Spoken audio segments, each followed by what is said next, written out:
Hey, my friend, I'm glad you're here. In today's energy shot, I'm giving you my 5 top tips for energy healers. And actually, these are great tips for any kind of profession, so stay tuned. Hi, I'm Carolyn. Welcome to my channel. I am the creator of the SimplyAlign Method. It's an easy way to do advanced energy healing work.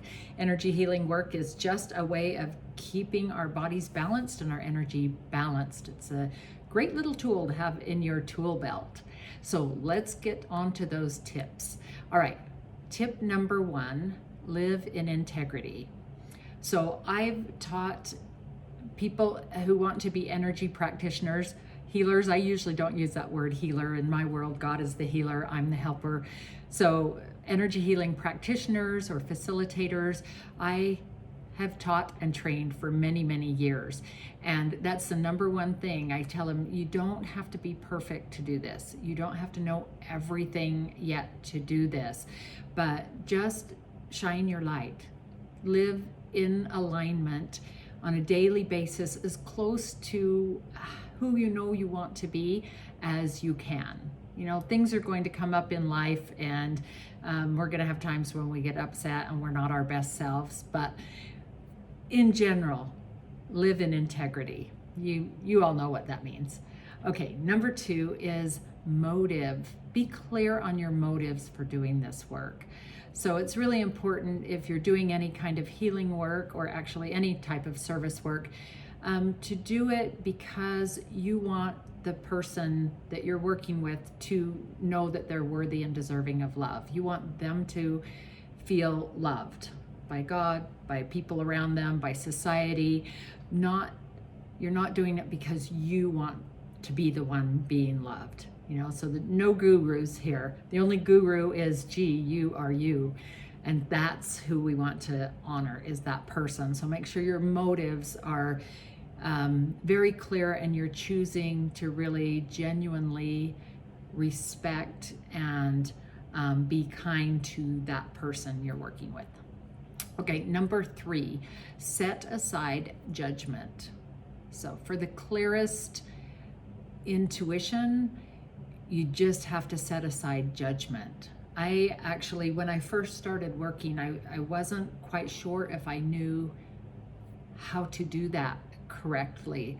So I would imagine when I went to my desk where my phone was, or if I had a client on Zoom, or if I had a client in person, that I would just walk in a bubble with them, and anything that wasn't, you know, of a high vibration, that was just left outside or dissipated, and I walked in and I was there, no judgment. And so I try to live my life like that, and just not have to have any judgment that I'm carrying around with me in the first place.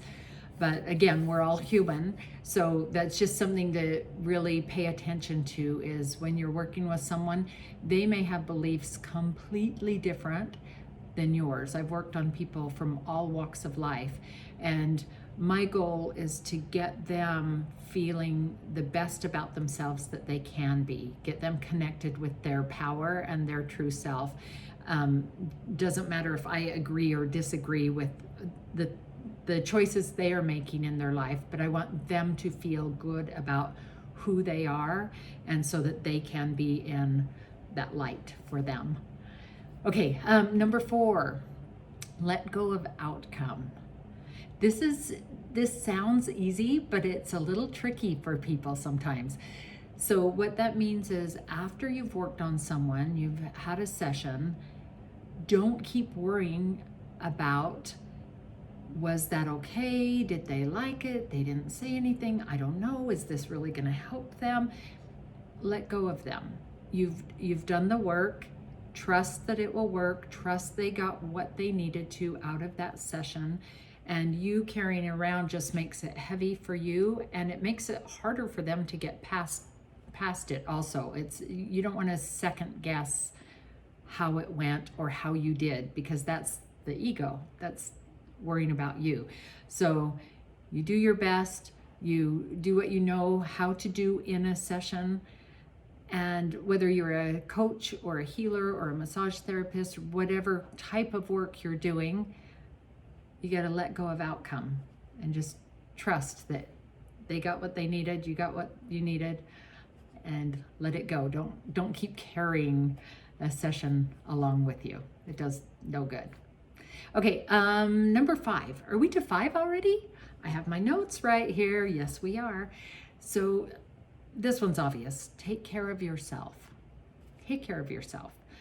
Don't be the kind of person who's always taking care of everybody else at the detriment to yourself.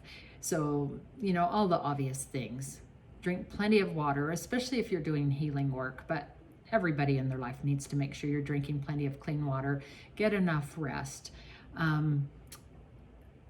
Talk to people, be with friends, laugh often with people you love and feel loved around.